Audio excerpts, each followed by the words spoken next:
I had Horace Mann. He was known as the father of the common school. Horace Mann's work and ideas about education led to what became today's public school system, and these systems provide free schooling to each child.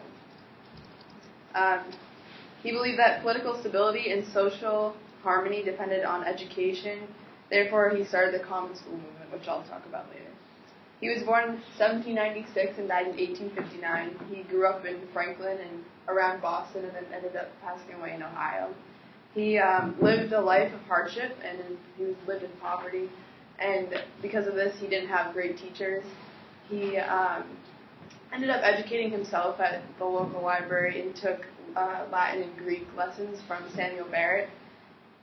Since he worked so hard, he ended up attending Brown at the age of 20 and became a valedictorian. In his speech, he spoke about education, philanthropy, and republicanism, and how these three things would help eventually with the advancement of the human race. He also had a long time spent in politics. After he graduated from Brown, he attended Litchfield Law School and became a part of the bar at 27. He served in the House of Representatives, and while he was in the House of Representatives, he actually established a hospital for the mentally ill in Worcester. He served in the Senate, and also after that, he became the first Secretary of Education in Massachusetts, where he started the Common School Journal. The Common School Journal was essentially his ideas about education and how it should be changed, and he lectured the general public and mostly teachers. There were 6 essential pieces of his message. He believed that universal education should be a common thing and that everybody should receive it. He also believed that education should be paid for, controlled and sustained by the public, and that schools should not discriminate against children so that everybody can receive a good education, no matter your religion or race or socioeconomic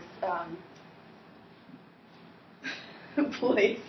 He believed that religious influence should not exist, so that whenever you're in school, you should not be forced to believe certain things about religion. He believed that schools need discipline because of his experience with schools. His school did not have discipline. His teachers were not professionals, so he didn't receive a good education. He believed that teachers should be professional and well-trained. Today, he affected how public schools are essentially run and that how professionalized teaching is, and that when he was first starting to professionalize teaching, it was mostly women, which has obviously changed greatly. He once said in one of his speeches that you should be ashamed to die until you have won some victory for humanity. I thought it was interesting because I feel like he did a lot for humanity in the sense of education.